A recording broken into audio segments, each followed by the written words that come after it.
Bonjour tout le monde, j'espère que vous allez bien. Je vous retrouve aujourd'hui pour une journée dans mon assiette. Donc le matin, je commence généralement par une boisson chaude. Là, je me suis préparé un café latte au lait d'avoine, ce qui est vraiment ma boisson préférée, surtout en hiver. Donc je vais boire ma boisson tranquillement et je vais prendre un peu plus tard mon petit déjeuner.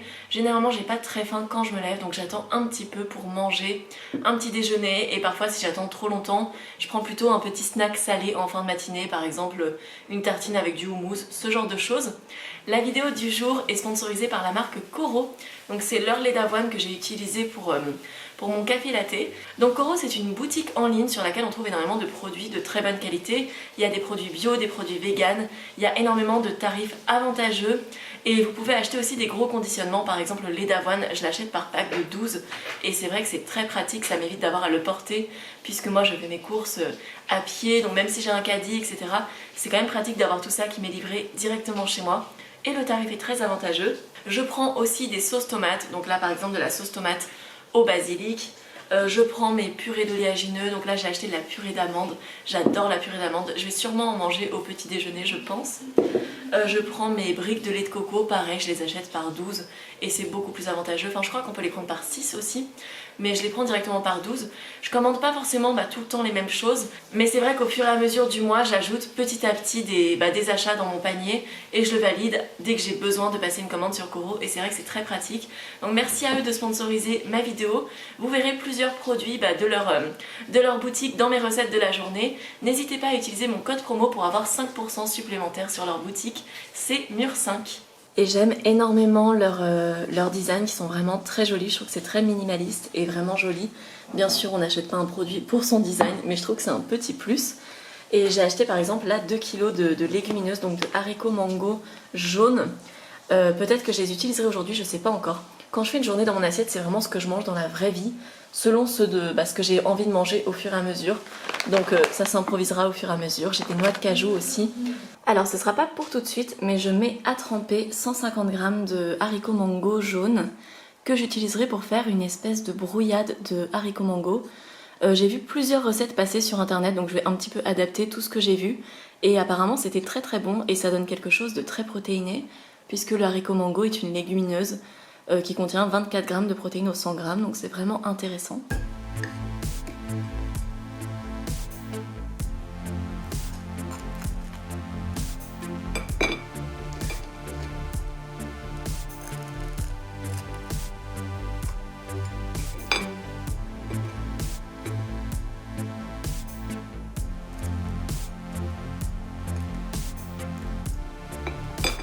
Et pour le petit déjeuner, je vais manger des toasts à la purée d'amande brune. Elle est trop bonne.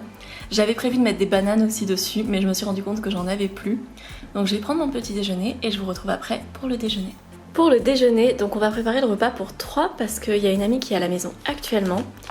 Du coup, je vais faire du sétan que j'avais reçu. Je vous l'avais montré dans ma dernière vidéo, une semaine dans mon assiette. Donc du sétan de Wetty, mais pour 3 c'était un peu faible d'avoir un seul paquet. Donc je vais ajouter des saucisses de sétan également, on reste sur le même thème. Celles-là je les ai jamais goûtées, elles me donnent trop envie. J'ai jamais goûté ce sétan là d'ailleurs non plus. Donc on va faire ça avec des légumes rôtis.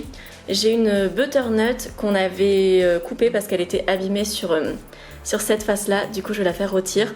Vous savez que les légumes rôtis c'est un peu mon indispensable de l'hiver, j'en fais très souvent. On va faire rôtir quelques champignons, également du brocoli. Je vais regarder si j'ai un oignon ou quelque chose que je peux faire rôtir avec. Et je pense qu'en féculent, on va faire de la polenta qui vient également de chez Coro. J'adore la polenta, je l'ai redécouverte justement avec Coro et je trouve ça trop bon. C'est vraiment devenu un des féculents que je fais très régulièrement parce que c'est hyper rapide à faire et je vous ai déjà montré plusieurs fois comment je le faisais.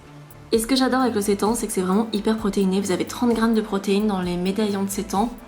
Les saucisses sont un petit peu moins protéinées, mais ça reste énorme, elles ont 24 g de protéines. Donc c'est vraiment hyper intéressant comme source de protéines. Alors bien sûr c'est pas une source de protéines complète comme le soja par exemple. Donc il faut qu'au cours de la journée ce soit associé, ou au cours de plusieurs jours, que ce soit associé avec des légumineuses ou avec du soja par exemple. Et globalement je mange du soja quasi tous les jours ou alors des légumineuses.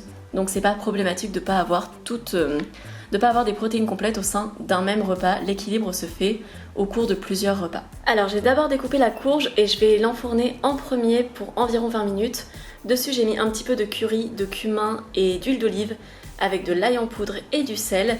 Je l'enfourne pour une vingtaine de minutes, le temps de couper mon brocoli. Les champignons je vais les laisser entiers, je vais simplement les frotter très rapidement, ils sont assez propres, enfin je vais un petit peu enlever les parties sales mais je vais pas les laver, je vais juste les frotter parce que je trouve que les champignons mouillés c'est moins bon. Et donc j'enfourne ça 20 minutes, je passe à la préparation du brocoli et après il y aura encore 20 minutes de cuisson je pense pour le brocoli et les champignons et je vais ajouter un oignon aussi. Les brocolis je vais venir ajouter de l'huile d'olive dessus. Bon, moi j'aime bien mettre de l'huile d'olive sur tout ce que je mets au four, si vous souhaitez consommer les trucs sans huile c'est possible aussi, mais je trouve que c'est quand même vachement moins bon. J'ajoute de la sauce soja, toujours avec mon bidon de 2 litres de sauce soja, c'est plus pratique. Et je mets un petit peu d'ail en poudre. Si j'avais eu de l'huile de sésame, j'en aurais ajouté vers la fin de la cuisson. Et je pense qu'en fin de cuisson, j'ajouterai un petit peu de sirop d'agave pour un côté brocoli avec des saveurs asiatiques un peu sucré-salé. Et voilà, ce sera bon pour le brocoli. Je vais le malaxer un peu pour intégrer les épices dedans. J'enlève mes bagues au moment où je le fais. Et après, je vais venir les ajouter à la courge. Et les champignons, je vais les faire simplement avec de l'huile d'olive, du sel, du poivre et des herbes de Provence. Finalement, pour les champignons, je fais un petit peu une marinade façon persillade. J'ai ajouté du persil surgelé, de l'huile d'olive, de l'ail en poudre, du sel et du poivre. Donc un peu sur la même base que ce que je voulais au début. Mais je me suis dit qu'avec du persil ce serait bon. J'ai aussi mis des herbes de Provence parce que j'en avais déjà mis dedans. Je vais les ajouter sur la plaque de four. La cuisson se poursuit pour environ 20 minutes et je vais passer à la polenta à côté. Pour la polenta, pour 3 personnes, je vais en faire 200 grammes. Et je vais venir la mettre dans 600 grammes d'eau dans laquelle j'ai mis une cuillère à soupe de bouillon de légumes pour donner un petit peu de goût en plus. Et je vais simplement la remuer quelques minutes jusqu'à ce que ce soit bien crémeux. On adore la polenta crémeuse. J'aime bien aussi des fois quand il y a des restes le lendemain la faire griller et faire de la polenta un peu frite. C'est vraiment très très bon. Une fois que le bouillon est frémissant, je viens ajouter la polenta vraiment en pluie. Faut pas que ça fasse un gros paquet. Donc je viens l'ajouter petit à petit. Et ensuite je vais venir tout de suite remuer. Et j'ai plus de fouet, du coup je remue avec des baguettes parce que j'ai cassé mon fouet de cuisine. Ça me fait penser à Sébastien Cardinal dans une de ses dernières vidéos qui touillait une soupe avec des baguettes en disant que c'était fait pour ça. Et c'est vrai que c'est quelque chose que j'utilise assez fréquemment quand j'ai pas de fouet, c'est plutôt pratique. Soit une fourchette, soit des baguettes. J'y ai ajouté 5 centilitres de crème de soja que je vais venir intégrer petit à petit. Et je vais mettre de la levure maltée aussi et du poivre et j'adapterai la quantité de sel vu que j'ai déjà mis du bouillon dedans. Alors j'ai fait cuire les médaillons et je pensais qu'il fallait faire revenir les saucisses à la vapeur, mais en fait j'ai vu qu'on pouvait les griller aussi, du coup je vais les griller. La polenta est prête, elle est ultra bonne, vraiment je l'ai goûtée, elle est délicieuse. Et les légumes rôtis viennent de sonner, donc on va pas tarder à déguster tout ça. Et voilà pour le résultat, donc on a des assiettes hyper complètes, bien protéinées, franchement juste un petit médaillon par personne, je pense que ça aurait pu suffire. Mais voilà, on va pas mal marcher cet après-midi, je voulais qu'on ait bien à manger. Les champignons comme ça, mais sentent tellement bon, enfin tout est trop bon, vraiment c'est le genre de repas que j'adore.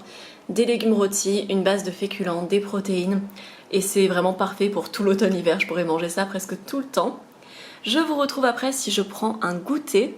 Alors il est 17h34, j'avais une petite faim, donc j'ai décidé de manger une clémentine et un morceau de chocolat et j'en profite pour prendre ma B12. Pensez à la prendre si jamais vous êtes végétarien ou vegan et vous avez un lien en barre d'infos si vous voulez voir celle que je prends, c'est vraiment la moins chère de toutes les B12 qu'on peut trouver et je la prends avec de l'eau. Alors dans l'après-midi on est allé boire un verre avec Andrea qui était à la maison et on est rentré assez tard, on a énormément marché pendant la journée. Du coup là il est un peu tard, Didier a déjà mangé, il a mangé un reste de pizza d'hier. Et moi je vais préparer la petite munglette, c'est-à-dire la brouillade de haricots mango. Donc pour ça je m'inspire pas mal de la recette de The Edgy Veg, même si je fais un peu les trucs à la louche avec les ingrédients que j'ai sous la main. Donc il y a les haricots mango qui ont trempé depuis ce matin. J'ai un verre de lait de soja, je vais mettre de l'huile d'olive. Je vais mettre de la levure de bière. Je vous mettrai sa recette dans la barre d'infos. C'est en anglais si jamais vous voulez voir ce qu'elle fait elle. J'ai du sel noir de Kalanamak, vous me demandez souvent où je le trouve. Je l'avais trouvé à Naturalia, je sais pas pourquoi ils en avaient mais c'est assez rare qu'ils en aient. Sinon vous pouvez en trouver sur internet, c'est vraiment le sel noir de Kalanamak qui a ce petit goût, ce goût soufré qui rappelle énormément le jaune d'œuf. Je mets du poivre, je mets du curcuma pour la couleur et c'est plutôt pas mal de mélanger du curcuma avec du poivre. J'ai de la poudre d'ail, elle met un petit peu de... Donc elle dit de la levure, je sais pas laquelle elle met, mais du coup je suis partie sur le fait que j'allais mettre un petit peu de levure chimique. À côté de ça, je vais faire poêler des champignons et je vais faire une fondue de poireaux. Je vais potentiellement ajouter des pommes de terre mais je suis pas encore sûre. Alors je mets tous les ingrédients dans mon blender et je vais venir le mixer jusqu'à ce que ça fasse une préparation très fluide. Je précise que les haricots mango ne sont pas cuits, ils sont simplement trempés. Ils vont cuire ensuite avec la préparation en fait.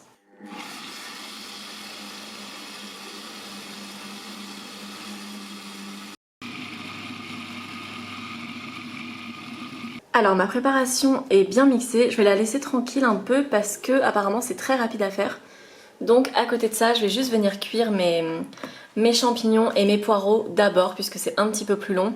Et je viendrai faire la brouillade de haricots mango après.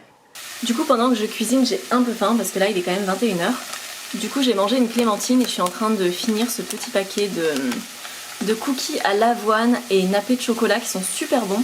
Qui viennent de Lidl, ils sont bio et il me semble qu'ils coûtent pas très cher. Je me rappelle plus le prix exact, mais c'est vraiment plutôt économique. Pour les champignons, je les fais simplement griller dans l'huile d'olive et après je viendrai les déglacer à la sauce soja.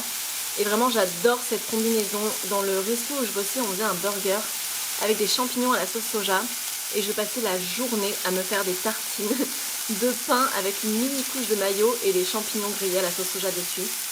Et c'était incroyablement bon comme snack. Donc vraiment j'ai un amour profond pour cette recette. Donc là on va faire ça à côté de notre petite fondue de poireaux qui est toujours en train de fondre. Et après on va faire notre brouillade. Alors du coup je fais chauffer de l'huile dans une poêle à crêpes et je vais tenter d'en faire un espèce de grand pancake que je vais venir casser pour le brouiller un petit peu.